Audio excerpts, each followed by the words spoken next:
Lieutenant Mira Saito stood motionless at the observation deck of the Vigilant Ascendancy, her eyes fixed on the holographic display of the small, blue-green planet, Earth, so insignificant in the grand tapestry of the Vexian Dominion's territorial expanse, yet somehow troublingly persistent.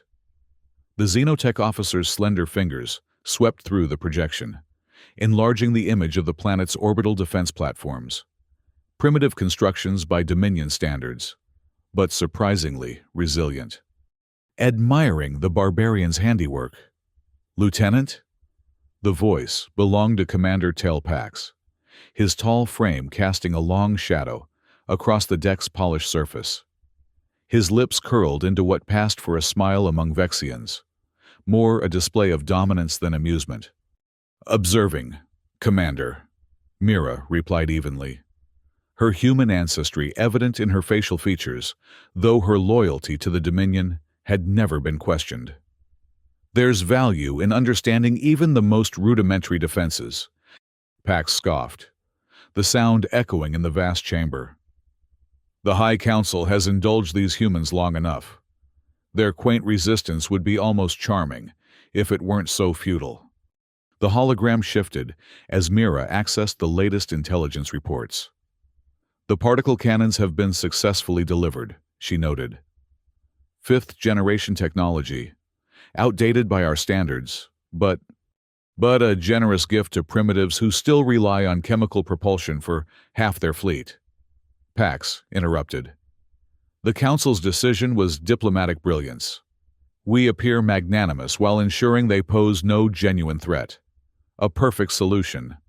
Mira nodded, though something in the data stream caught her attention. Energy readings from the Earth platforms showed unusual fluctuations. She minimized the display before Pax could notice her interest. "Of course, Commander. Honor satisfied on all sides." As Pax departed, Mira expanded the readings again. The humans were testing the donated weapons, but the energy signatures, they didn't match the established patterns for fifth-generation particle technology. Either the instruments were malfunctioning, or something unexpected was happening on those platforms. Thousands of kilometers away, on Earth's primary orbital command station, Admiral Jessica Reeves stood surrounded by her senior staff, her weathered face illuminated by the glow of tactical displays. "Ladies and gentlemen," she addressed the assembled officers, her voice carrying the weight of decades of command. "We've been handed scraps from the Vexian table and told to be grateful. They expect us to cower behind these outdated cannons while they continue their expansion through our neighboring systems." Major Olivia Takahashi, the youngest officer present but arguably the most brilliant weapons specialist Earth had produced in generations, stepped forward. "The Vexians made one critical mistake. Admiral, they assumed we would use their weapons exactly as designed." Reeves smiled, a rare expression that transformed her stern features. "Precisely, Major. For centuries, humanity has excelled at one thing above all else: adapting to overcome limitations. Show me what your team has accomplished." Takahashi activated the central holotable, displaying schematics of a modified particle cannon. "We've completely reconfigured the power distribution matrix. By creating a rotating particle field, rather than the standard linear acceleration, we can generate a harmonic resonance effect when multiple platforms fire in coordinated sequences." "And the practical application?" Reeves asked, though her expression suggested she already anticipated the answer. "When their ships engage us, their shield algorithms will be overwhelmed. They're designed to counter conventional attacks, not the interference patterns we'll be generating." Takahashi's confidence was palpable. "We've turned their act of condescension into our greatest advantage." Reeves nodded, her gaze shifting to the viewport where distant stars glittered against the void. "Then, let's hope they give us the opportunity to demonstrate our gratitude for their generosity." The opportunity came sooner than expected. Within the secure chambers of the Vexian High Council, intelligence reports of anomalous energy readings from Earth's defense grid triggered immediate concern. High Commander Vex, supreme military authority of the Dominion, viewed the data with growing irritation. "Impossible," he declared, his voice like stone grinding against metal. "These readings cannot be generated by fifth-generation technology." The assembled counselors murmured among themselves, but none dared contradict him directly. The High Commander's reputation for swift and merciless responses to failure was legendary across 17 star systems. "The humans must have acquired advanced technology from another source," suggested one brave voice. Vex fixed the speaker with a glacial stare. "There is no other source within 50 light-years. Counselor, our dominance in this sector is absolute." He turned to his adjutant. "Prepare the 7th Fleet for immediate deployment. We will crush this human presumption within 2 rotations." The orders rippled outward through the command structure of the Dominion, eventually reaching Lieutenant Mira Saito aboard the Vigilant Ascendancy. She received her new assignment with outward composure but inner turmoil. She would accompany the fleet as xenotech specialist, analyzing human weapons capabilities during the engagement. As the massive Vexian warships prepared for departure, Mira sought out Dr. Elias Troon in his laboratory. The scientist was hunched over a workstation, examining the same anomalous readings that had caught her attention earlier. "Fascinating," the older Vexian muttered as Mira entered. Unlike most of his species, Troon's curiosity often overshadowed his sense of superiority, a trait that had limited his advancement but made him an invaluable research asset. "These humans are more resourceful than our reports suggest." "What do you make of these energy patterns?" Mira asked, joining him at the console. Troon's four-fingered hand gestured at the data stream. "They've modified the power couplings, certainly. But there's something more. Something in the firing sequence." He looked up at Mira, his large eyes blinking slowly. "You're joining the fleet?" She nodded. "As technical observer." "Then observe carefully, Lieutenant," Troon advised. "I suspect we may learn something unexpected from these supposedly primitive beings." The 7th Fleet departed with the confidence of inevitable victory, a massive armada against a single planet's defenses. Aboard the flagship Indomitable Purpose, Mira took her place on the bridge, surrounded by the elite of Vexian military might. Admiral Vorek, commander of the operation, barely acknowledged her presence. Xenotech specialists were necessary, but hardly prestigious positions in the rigid hierarchy. As the fleet emerged from hyperspace at the edge of the Sol system, the forward screens displayed Earth's orbital defenses, a scattered network of platforms surrounding the blue planet, like a fragile necklace of lights. "Pathetic," Commander Pax remarked from his tactical station. "We could obliterate their entire defensive line with a single coordinated volley." Admiral Vorek nodded. "Indeed, but High Commander Vex has ordered a measured approach. We will demonstrate our superiority while gathering intelligence on their modifications." He turned to Mira. "Lieutenant, prepare to record all weapon signatures." "Yes, Admiral," Mira replied, activating her specialized monitoring equipment. She couldn't help but notice that despite the dismissive rhetoric, the fleet was approaching with unusual caution.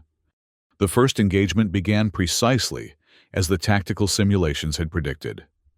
The vanguard of the Vexian fleet moved into optimal firing range, weapons charged, but shields at maximum strength, a standard precaution despite the perceived inferiority of the human defenses.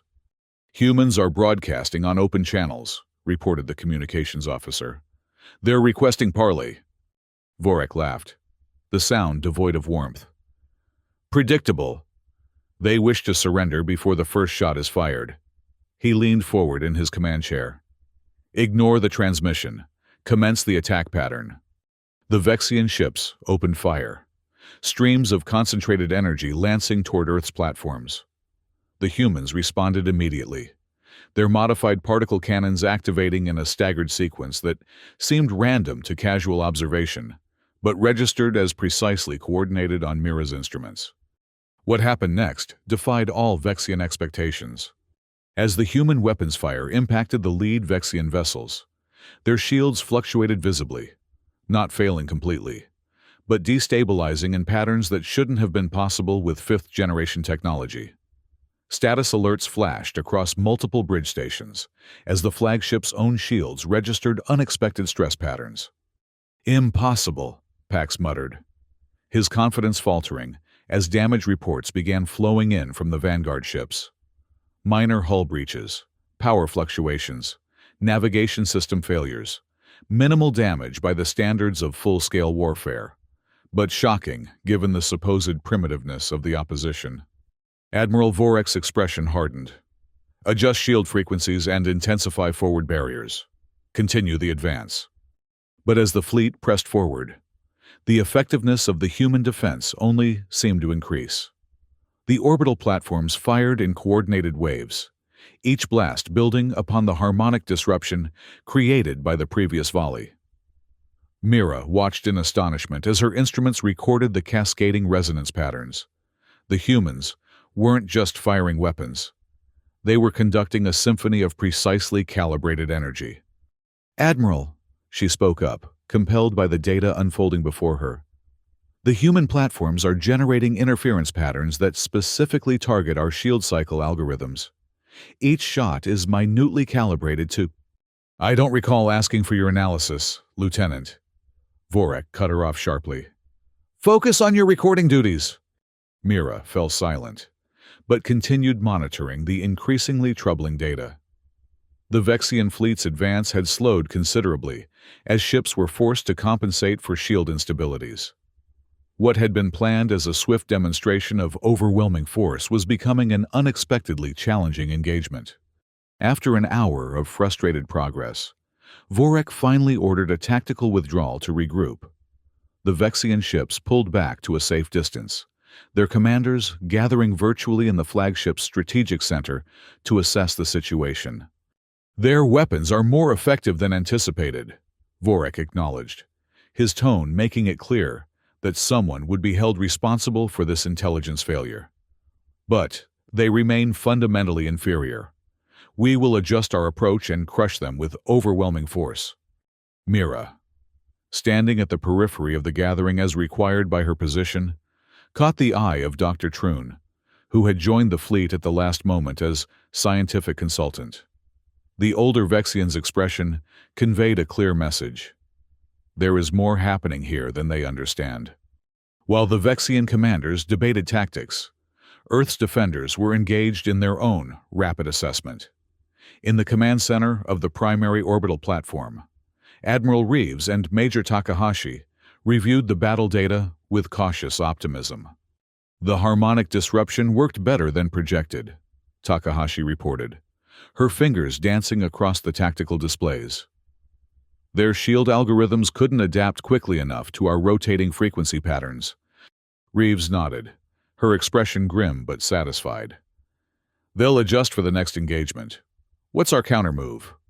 "We've prepared a surprise," Takahashi replied, calling up schematics of what appeared to be a small, rudimentary drone. "They've completely dismissed our chemical propulsion systems as archaic, which means they've also overlooked our ability to deploy these." Reeves examined the design. "Infiltration drones?" "With a twist," Takahashi confirmed. "They're loaded with focused EMP generators, calibrated to the exact frequency of Vexian shield generators. Once inside their defensive perimeter, they'll temporarily disrupt command and control systems." "How many do we have?" 12, Admiral. Enough for a precision strike against their command ships." Reeves considered this, weighing the tactical advantage against their limited resources. "Deploy 4 in the next engagement. Let's see how they perform before committing our full capability." As the Vexian fleet regrouped and prepared to resume their attack, Mira sought out Dr. Troon in his temporary laboratory aboard the flagship. The scientist was already deep in analysis of the battle data, his usual reserve replaced by barely contained excitement. "You were right," Mira said without preamble. "There's something extraordinary in how they've modified those weapons. Troon didn't look up from his work. Not just modified, Lieutenant, reimagined. The humans have approached particle physics from a fundamentally different perspective. He finally raised his eyes to meet hers. They didn't try to improve our technology according to our paradigms. They completely reframed the problem. But how? Mira asked, studying the complex energy patterns displayed on Troon's screens. The basic principles of particle acceleration are universal. But application is cultural, Troon countered. Our approach has always prioritized brute force, maximum energy directed with precision. These humans have instead focused on wave interactions, creating complex interference patterns that exploit the cyclic nature of our shield systems. Mira felt a chill of realization. Our shields are designed to counter attacks that follow Vexian tactical doctrine. Precisely, Troon's enthusiasm was palpable. And these humans don't follow our doctrine. They've turned our assumptions against us. He lowered his voice. I've been monitoring their communications, primitive encryption by our standards. They're preparing something for the next engagement. Before Mira could respond, the general quarters alert sounded throughout the ship. The fleet was moving back into attack position. The second engagement began with a display of Vexian firepower, meant to overwhelm the human defenses through sheer volume of energy. 300 ships fired simultaneously, creating a wall of destructive force that streaked toward Earth's orbital platforms. The humans responded not with panic but with precision. Their platforms fired in complex, staggered patterns, many absorbing significant damage, but continuing to function even as their structural integrity was compromised. The harmonic disruption effect on Vexian shields was less pronounced this time. The fleet had adjusted their frequencies, but still present, forcing the attacking ships to continuously modulate their defenses. What the Vexian commanders failed to notice, focused as they were on the energy exchanges, were the small objects launching from the far side of several human platforms. Primitive chemical rockets, barely registering on scanning systems designed to track advanced propulsion signatures. Mira, however, was watching for anomalies.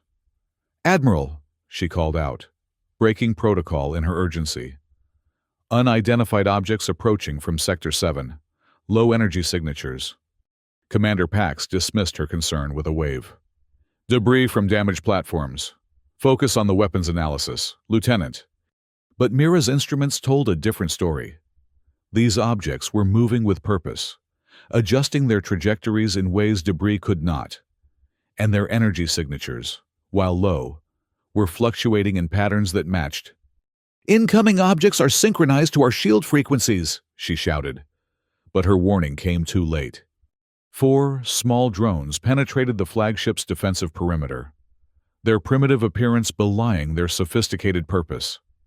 As they breached the outer hull section, electromagnetic pulses radiated outward in precisely calibrated waves.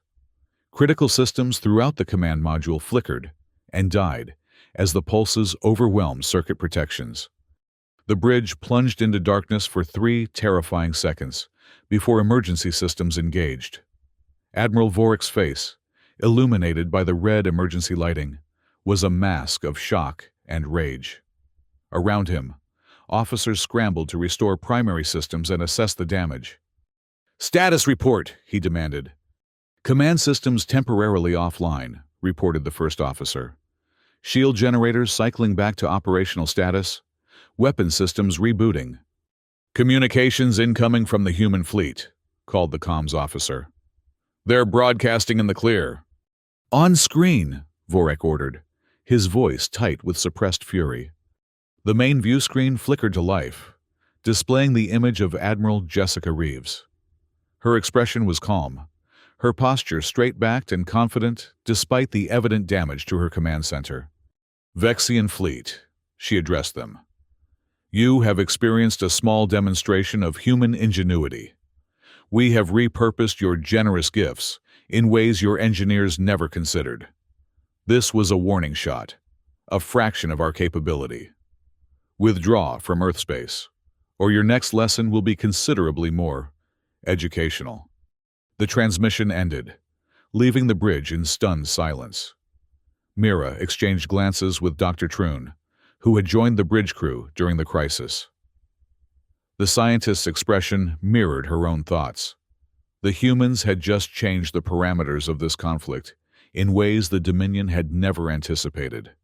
Admiral Vorek recovered quickly, his momentary shock replaced by cold determination. "Prepare all weapons. We will obliterate those platforms, and any human installation capable of resistance." He turned to his tactical officer. "Contact the reserve fleet. I want every available ship moving toward Earth within the hour." As the Vexian forces regrouped once more, this time with reinforcements streaming in from neighboring systems, the internal dynamics of the fleet began to shift. Junior officers whispered among themselves about the unexpected effectiveness of human tactics. Military doctrine that had gone unchallenged for generations was suddenly being questioned, if only in private conversations. Mira found herself increasingly isolated as her fellow officers noticed her interest in human strategies. Commander Pax, in particular, watched her with growing suspicion, making it clear that her continued analysis of human modifications was viewed as inappropriately admiring of the enemy. Only Dr. Troon offered any meaningful discourse, inviting her to his laboratory during off-duty hours to discuss the technical implications of what they were witnessing. "The Dominion has grown complacent," Troon confided, as they examined data from the EMP drones. "We've conquered 17 systems without meaningful resistance, always relying on our technological superiority. These humans are the first species to challenge our fundamental assumptions." "They shouldn't have been able to do this," Mira replied, studying the elegant simplicity of the drone design. "Not with their level of technology." "That's precisely the point," Troon insisted. "We measured their civilization by our metrics: energy output, computational capacity, manufacturing scale, but we failed to account for their adaptability, their capacity to innovate under constraint." He gestured at the schematics. "They didn't try to match our technological level. They identified our systemic vulnerabilities and exploited them with the tools at hand."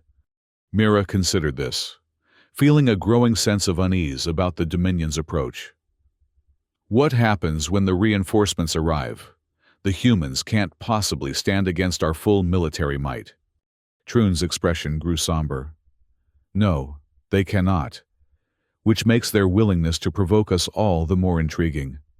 Either they are profoundly irrational, or they have another strategy we haven't yet discerned," Mira finished. The answer came sooner than either expected. As the Vexian reinforcements assembled into attack formation, preparing for what Vorek had described as the final obliteration of human resistance, long-range sensors detected a new development in the Earth defense network. The orbital platforms were moving, using previously undetected maneuvering thrusters to reposition themselves in a complex geometric pattern around the planet. Simultaneously, energy readings from the modified particle cannons began fluctuating in ways that defied conventional analysis. "They're creating some kind of interconnected energy field," Mira reported, studying the readings with growing alarm. "The platforms are positioning to establish overlapping fields of fire, but there's more. They're generating a harmonic lattice that extends beyond their physical positions." Vorek dismissed her concerns. "Whatever primitive strategy they're attempting will fail against our numbers. Commence the attack." The Vexian fleet surged forward, thousands of ships moving in precise formation toward the seemingly fragile network of human platforms. As they came within firing range, the humans activated their final innovation. The modified particle cannons fired not at the approaching ships, but at precise points in space between the platforms, creating intersecting beams that generated rapidly expanding fields of disruptive energy. As these fields grew and merged, they formed a shimmering barrier that encircled the entire planet, a makeshift shield created not from a single powerful generator, but from the combined effect of dozens of coordinated weapons platforms. When the first Vexian weapons fire struck this improvised defense, the energy was not absorbed or deflected, but redistributed throughout the entire network, strengthening the barrier rather than weakening it. The humans had created a self-reinforcing system that converted enemy attacks into additional defensive capacity. On the bridge of the indomitable purpose, chaos erupted as tactical officers tried to make sense of what they were witnessing. Commander Pax frantically adjusted firing solutions, targeting different sections of the energy barrier in search of a weakness, while Admiral Vorek demanded explanations that no one could provide. "It's impossible," Pax insisted, his composure cracking. "They can't have developed shield technology that surpasses our own. Not with our outdated weapons." "They haven't," Mira interjected, her voice cutting through the confusion. All eyes turned to her as she continued. "This isn't shield technology as we understand it. They've created a distributed energy management system, using our own attacks to power their defense." Vorek fixed her with a cold stare. "And how do we counter this innovation, Lieutenant?" Before Mira could respond, a new crisis emerged. Small human vessels were launching from concealed positions around Earth's moon, taking advantage of the fleet's fixation on the energy barrier.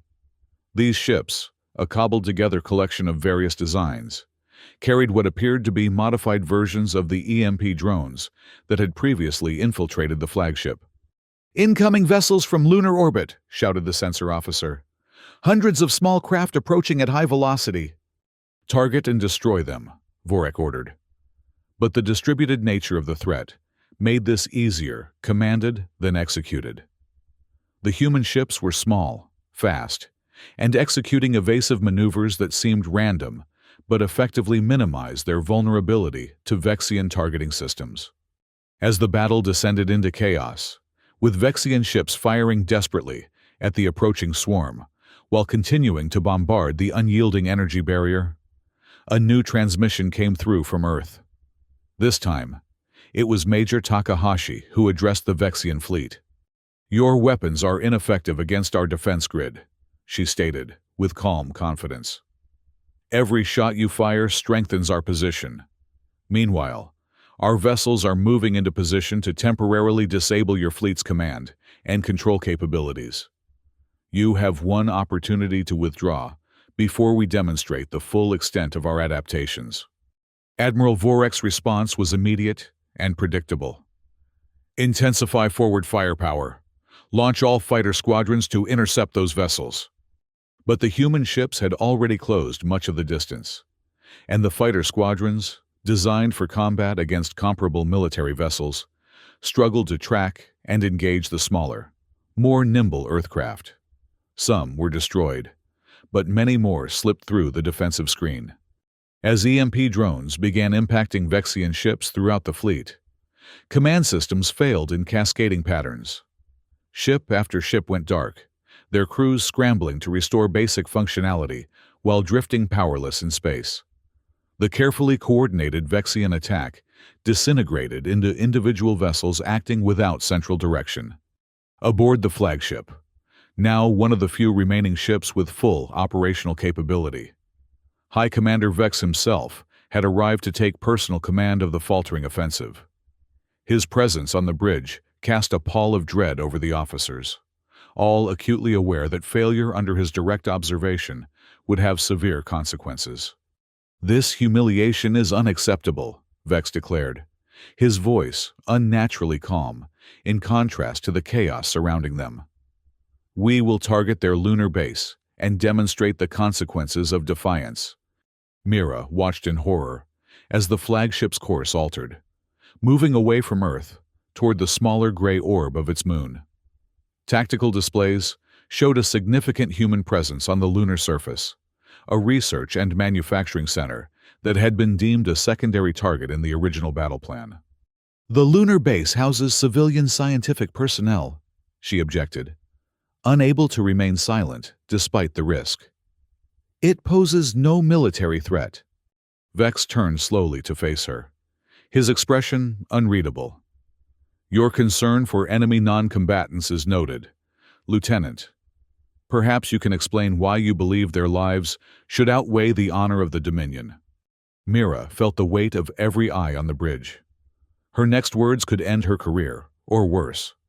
Yet the data she had analyzed, the innovations she had witnessed, had forced her to confront a truth that the Dominion refused to acknowledge.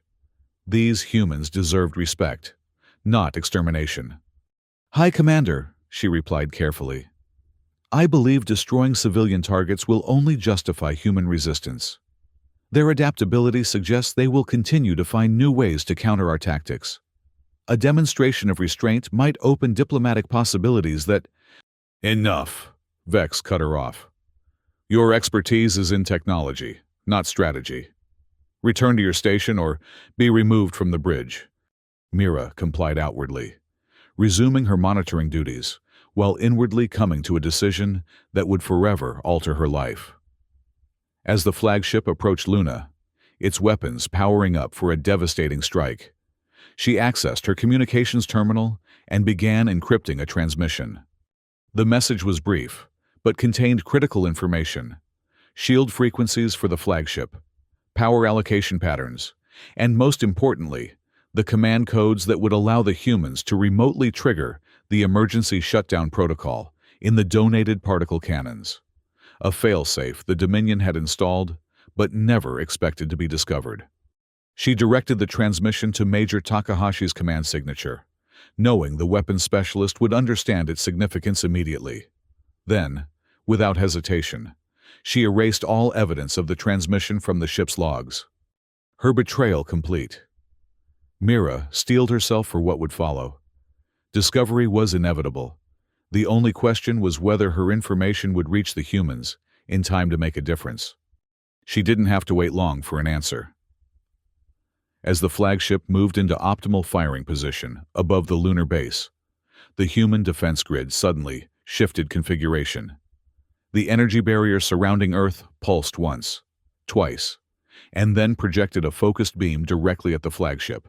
Not an attack, but a carrier wave transmitting the emergency shutdown codes to every modified particle cannon in the Vexian fleet. Throughout the Armada, weapon systems went offline simultaneously. On the bridge of the Indomitable Purpose, warning indicators flashed across every tactical station as the ship's offensive capabilities were systematically disabled by its own failsafe protocols. High Commander Vex's composure finally shattered. "What is happening?" he demanded, his voice rising as reports of weapons failures flooded in from across the fleet. Commander Pax was the first to make the connection. He turned to Mira, his expression shifting from confusion to rage. "You," he said, advancing toward her station. "You transmitted something to the humans." Mira rose to her feet, facing him without denial or apology. "I did what was necessary to prevent a massacre." Vex's cold gaze fixed on her. "Seize the traitor," he ordered, and guards moved to surround Mira. "We will continue the attack using conventional weapons. Prepare nuclear ordnance for deployment against the lunar base." "High Commander," the communications officer interrupted. "Incoming transmission from the human command. They're requesting your presence at a negotiation." "Absurd," Vex dismissed. "They say—" The officer hesitated, clearly uncomfortable delivering the message. "They say they've taken 3,000 of our personnel prisoner from disabled ships and wish to discuss their safe return." This revelation sent a ripple of shock through the bridge. Vexian military doctrine held that capture was worse than death. Yet these humans had not only disabled Vexian ships, but had retrieved their crews, keeping them alive. "They're lying," Pax insisted. "No species would expend resources maintaining enemy prisoners when extermination is more efficient." Mira saw her opportunity. "Permission to speak, High Commander," she requested. Despite the guards still holding her arms, Vex regarded her with cold calculation before nodding once. "The humans have demonstrated repeatedly that they don't follow our expectations," she pointed out. "Their entire defense strategy defies conventional logic. If they claim to have taken prisoners, I believe we should consider the possibility that they're telling the truth." Dr. Troon, who had been quietly observing from a science station, added his voice. The lieutenant's assessment aligns with my analysis of human behavioral patterns. They appear to value life, even enemy life, in ways our military doctrine doesn't account for. Vex remained silent for a long moment, weighing options in a strategic landscape that had shifted dramatically from his expectations. Finally, he spoke. Open a channel to the human command. Admiral Reeves appeared on screen once more, her expression stern, but not triumphant.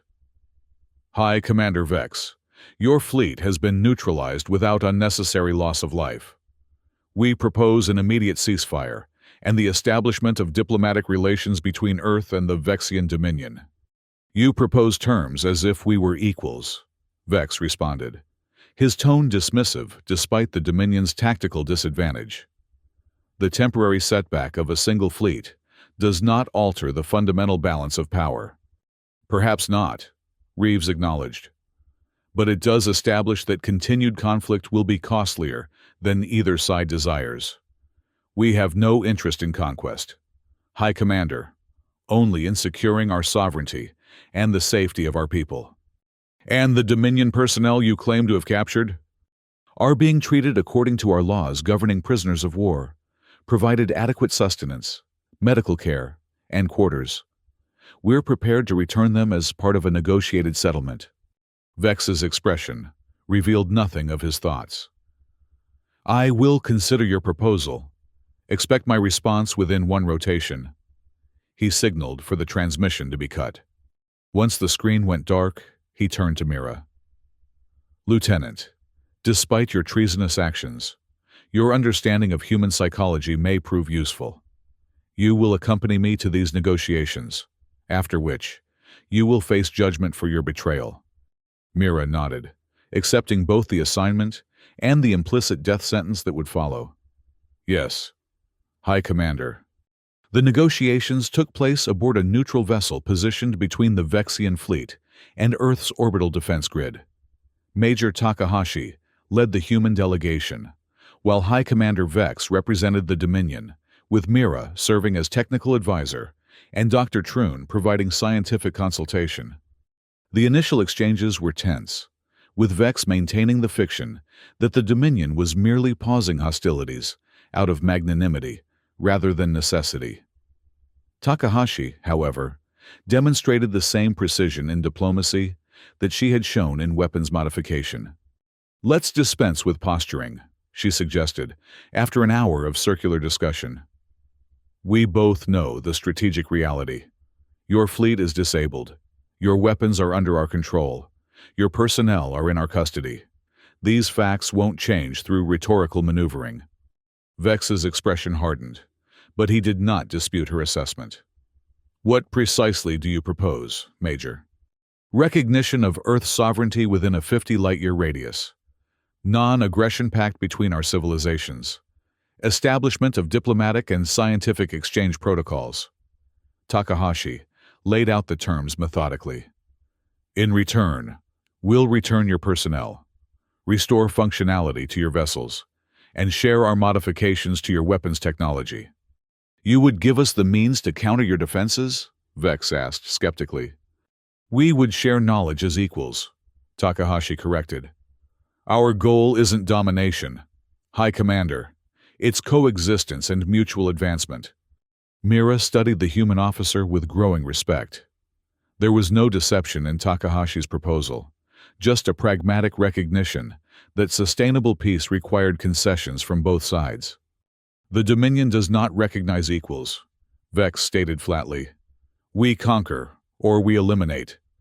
Then you face a protracted, costly conflict against an opponent who has already demonstrated the ability to turn your own technology against you. Takahashi replied evenly. Is that truly in the Dominion's interest? The negotiation continued for hours, with Vex gradually shifting from outright rejection to grudging consideration of the human terms. Throughout the process, Mira provided context and clarification when needed, knowing that each constructive contribution might slightly mitigate her eventual punishment. As the talks neared conclusion, Takahashi made one final proposal. We suggest the establishment of a joint research outpost on Luna, a place where Vexian and human scientists can work together, learning from each other's approaches. She glanced at Mira. Lieutenant Saito's insights into our modifications were remarkably perceptive. Someone with her understanding of both cultures would be an ideal liaison for such a venture. Vex's gaze shifted to Mira, his expression unreadable. The lieutenant has committed treason against the Dominion.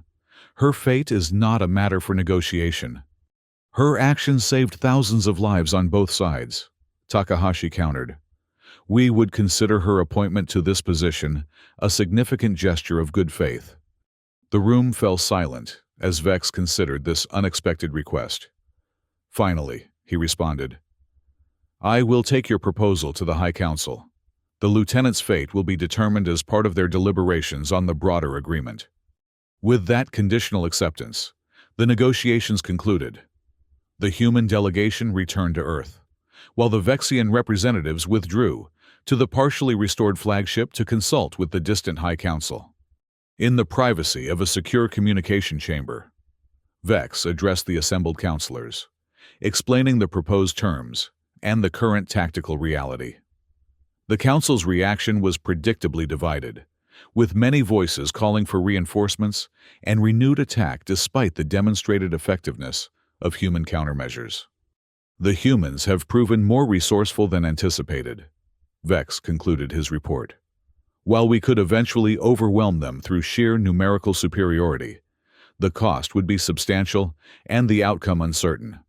I recommend accepting their terms while we reassess our understanding of their capabilities. After hours of debate, the Council reached a reluctant consensus. The agreement would be accepted, at least temporarily. Earth would be recognized as sovereign territory, a non-aggression pact would be established, and the joint research outpost would proceed. As for Lieutenant Mira Saito, her punishment for treason was commuted to permanent exile from Vexian space. She would serve as liaison to the lunar outpost, forbidden from ever returning to Dominion territory, a punishment that, unbeknownst to the Council, aligned perfectly with her own emerging desires. One lunar cycle later, Mira stood in the observation dome of the newly established joint research facility, watching Earth rise over the lunar horizon.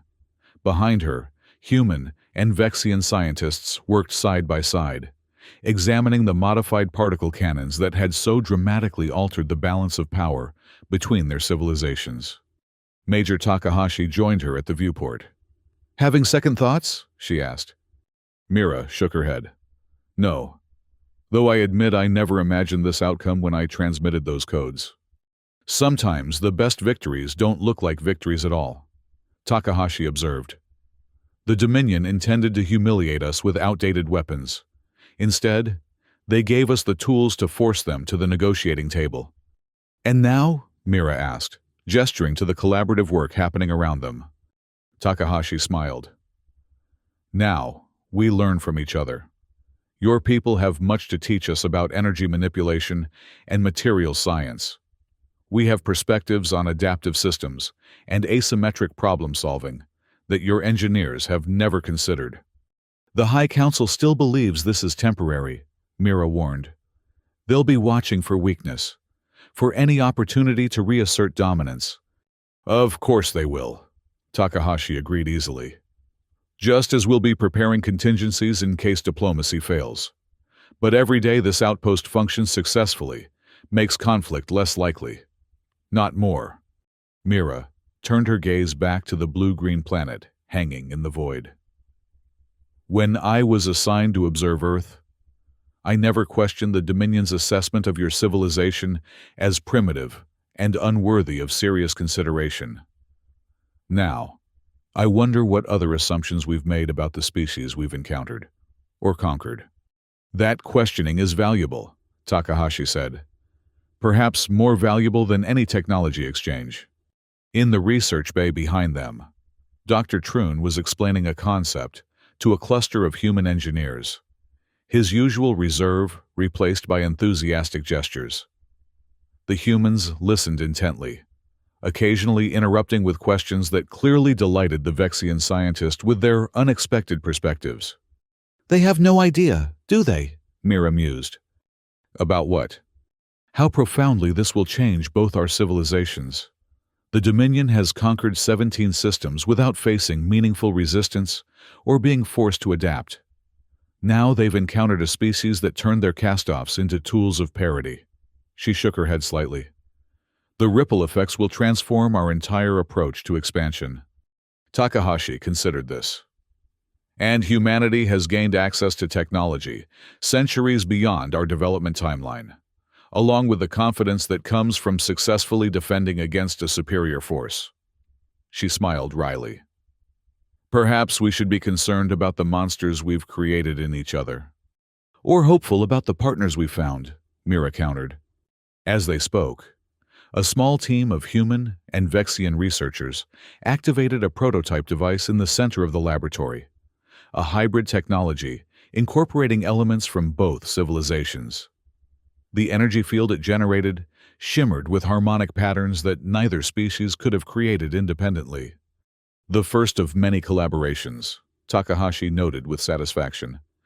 Mira nodded, experiencing a sensation unfamiliar to most Vexians: optimism about an unplanned, uncontrolled future.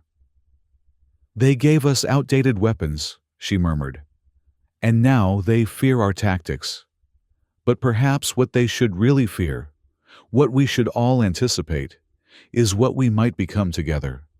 The Earth continued its slow rise above the lunar surface, illuminating the outpost where two previously hostile species had begun the delicate process of redefining their relationship. Beyond the viewport, the stars glittered with the light of countless other civilizations, none yet aware of how the encounter between humans and Vexians would eventually reshape the politics of the galaxy. In her quarters that night, Mira recorded a personal log entry, a practice she had adopted from her human colleagues. "The Dominion's gesture of condescension has become the foundation of something unprecedented," she noted. "They sought to placate a primitive species with outdated technology, never considering that limitations often breed the most profound innovations. Now, both our civilizations stand at a crossroads, forced to reconsider fundamental assumptions about progress, power, and purpose." She paused, considering the implications of recent events.